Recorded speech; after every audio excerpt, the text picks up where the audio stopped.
It has been described as the most important bilateral relationship of the 21st century. China is the most populous nation on Earth. The United States has the world's largest economy. Our futures are intertwined, for good or ill. So, what's being done to guide this all-important relationship towards the good? I would say the National Committee is an indispensable part of any long-range approach to China.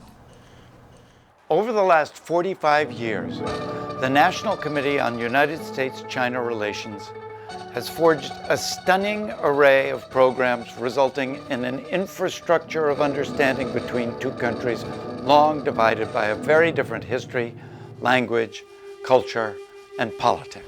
What Americans find so difficult to comprehend is the extraordinary change that has occurred in China. When I first came here, there were places that didn't have electricity, that didn't have running water. In the morning, you would get up and the only thing that you would hear would be the tinkling of bells as the bicycles maneuvered down the streets of Beijing. There were virtually no cars. The change that has occurred in China is almost unfathomable. We've seen the Chinese eat better, get better health care, live in better houses, have better transportation, have better education. Said, yes, I would like you to be a teacher in China. And these extraordinary changes in China have only been possible because the United States and China have maintained constructive relations. Founded by a small group of academic, religious, and business leaders to educate the American public on China, it emerged as a critical hinge in the door that President Richard Nixon and Secretary of State Henry Kissinger pushed open in 1972. When I first opened up to China, we had no precise idea of what outside groups could do. But in the consolidation of the relationship and then maintaining it over a period of 40 years, groups like the National Committee are, I would say, essential.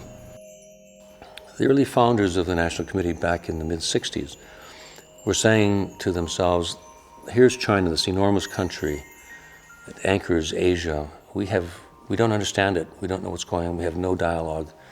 Let's start to think about it. And at the time, it was the Cold War, and it was difficult for there to be a dialogue about China.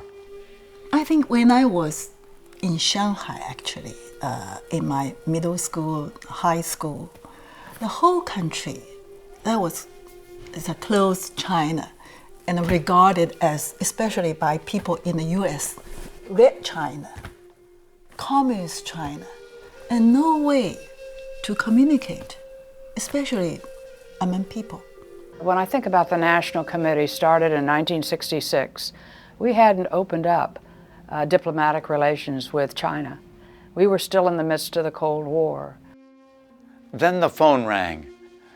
We had gotten a phone call from a friend and colleague at Newsweek, and she said, I just learned on the ticker that the U.S. ping pong team has been invited to Beijing. Well, this was astonishing. The caller said, do you think the National Committee could help? And 2 weeks later, the U.S. ping pong team was home and history had been made.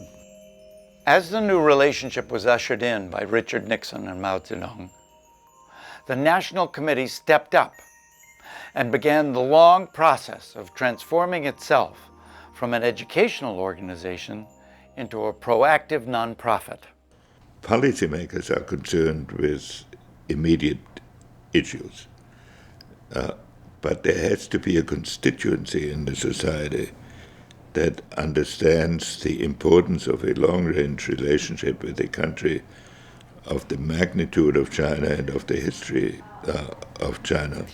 My own personal belief is that if you can get two people into a room and they can shed all of the garbage that and the baggage that they're bringing with them and just sit down and talk as two human beings, that we can work out most of the problems in the world. Now, maybe that's very Pollyannish and naive of me, but that's basically what I believe.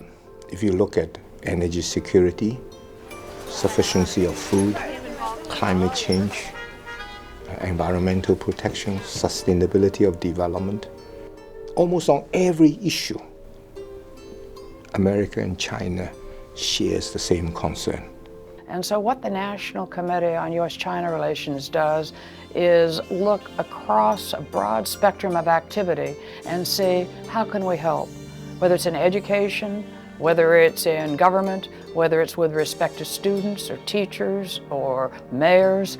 If we can make them better informed, then America is brighter, safer, and more prosperous.